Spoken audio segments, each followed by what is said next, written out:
Lire, c'est libérer son talent. Si vous me suivez, j'aime beaucoup lire, j'aime la lecture. Et je suis également auteur de 2 livres. Un mariage heureux et durable, c'est possible. Et le deuxième, La clé pour une vie heureuse et moins stressante de Gisèle Alaï, qui est sur Amazon et sur d'autres plateformes. Aujourd'hui, je vais vous partager le livre d'un auteur. Un auteur qui parle souvent de talent, comment découvrir son talent. Un auteur qui a écrit beaucoup de livres. Et aujourd'hui, je vais vous partager un de ses livres qui parle de...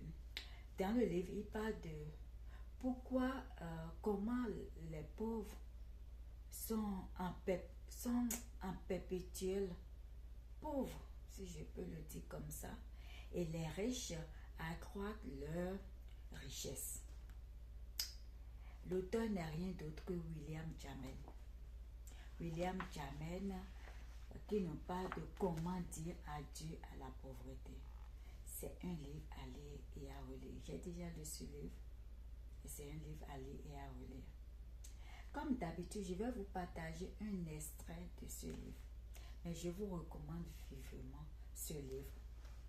Surtout si vous avez des problèmes financiers.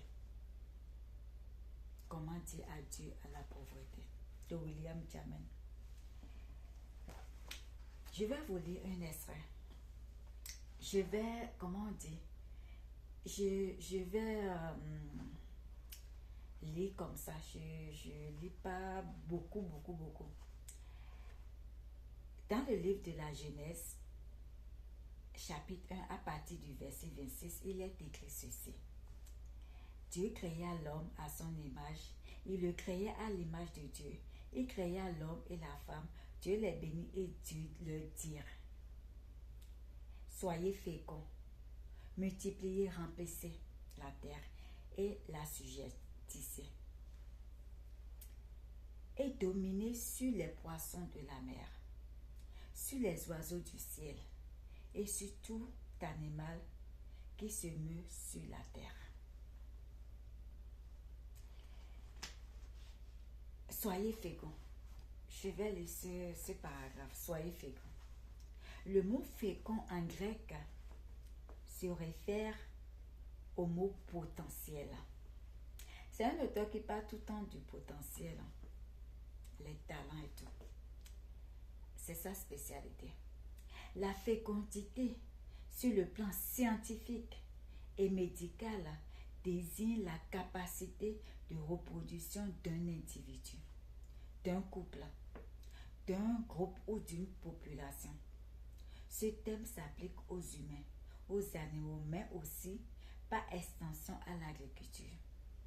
Vous avez bien compris ici que je ne parle pas de la fécondité d'une femme qui veut mettre au monde un beau bébé. Je parle ici de la semence ou potentiel déposé en l'homme par son créateur afin que ce dernier puisse sur la terre se réaliser et devenir tout ce que Dieu a prévu qu'il soit. C'est quoi le potentiel? Le potentiel, ce sont les dons et talents enfouis en l'homme qui ne demandent qu'à être libérés. C'est le meilleur que l'homme peut devenir, mais qui n'est pas encore. C'est la meilleure version de lui-même, qu'il n'a pas encore pu maîtriser. Quand Dieu demande donc à l'homme d'être fécond, il exige à ce dernier de sortir vers l'extérieur cette semence enfouie en lui. Il ordonne à un individu qui a reçu la semence ou le potentiel de devenir un grand écrivain, de commencer à libérer son talent d'écrivain en écrivant tous les jours, en se formant en écriture, en lisant régulièrement afin de faire grandir cette capacité en lui. Le résultat attendu dans ce dernier cas, c'est l'écriture du livre qui vont changer la société, qui vont apporter les solutions dans la vie des gens. Il y a des personnes qui, pendant leur sommeil, se voient en train de réaliser de grandes œuvres. Ces rêves sont des photographies que la semence plantée en elles fait remonter dans leur subconscient pour les pousser à l'action d'une fois réveillés. À l'action une fois réveillés. En tout cas, c'est un livre très très intéressant. Si je continue, je risque de lire tout. C'est très intéressant. Moi, quand je commence un livre comme ça, c'est un livre qui est très pratique. Ce que j'aime, ces livres sont pratiques à lire. Ce n'est pas des mots compliqués. C'est très très pratique, les amis. Très pratique à lire. C'est un livre de combien de pages là? 150 pages, je peux dire. Mais facile à lire. Un livre que moi, des livres comme ça, un livre comme ça, je peux le lire en une journée. Je peux le lire en une journée.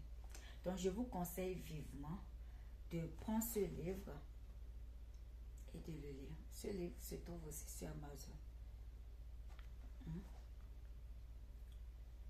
Je vais vous lire la 4e couverture là.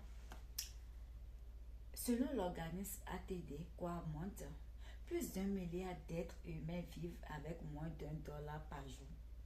2,8 milliards de personnes, soit près de la moitié de la population mondiale, vivent au moins avec moins de $2 par jour. 448 millions d'enfants souffrent d'insuffisance pondérale. La question que l'on se pose toujours, c'est n'existerait-il pas des inégalités entre les êtres humains? Ça n'existerait, je pense que c'est ce qu'il voulait dire. Ça n'existerait-il pas des inégalités entre les êtres humains depuis la naissance? Pourquoi certains sont riches et d'autres pauvres? Pourquoi les pauvres continuent de façon perpétuelle à manifester la pauvreté, pendant que des riches continuent d'accroître leur fortune? Comment sortir de la pauvreté afin d'embrasser l'abondance financière? Comment conserver et sécuriser cette abondance? Si vous voulez en savoir plus, allez vous procurer de ce livre. En tout cas, c'est un livre très intéressant. C'est un livre qui peut changer votre mindset, votre façon de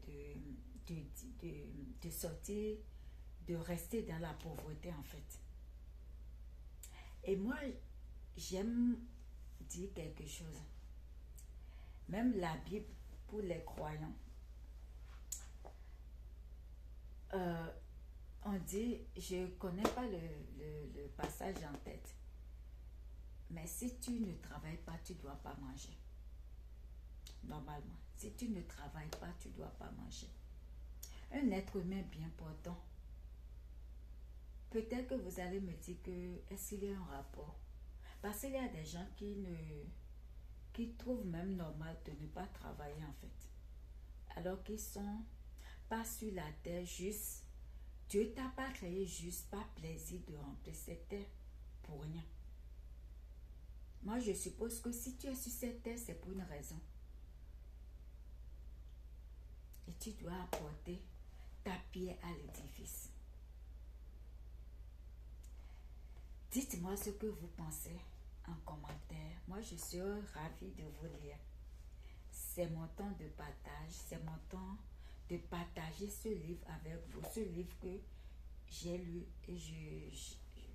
et j'ai relu encore. C'est un livre qui te réveille. C'est un livre qui t'aide à penser autrement en ce qui concerne les finances. Parce que tout ce qui concerne finances, malheureusement, ce n'est pas quelque chose qu'on a appris à l'école. On ne nous apprend pas à l'école comment épargner son argent, comment prendre soin de ses finances. Parce qu'au même moment, il y a des gens qui gagnent bien leur vie, mais qui sont pauvres.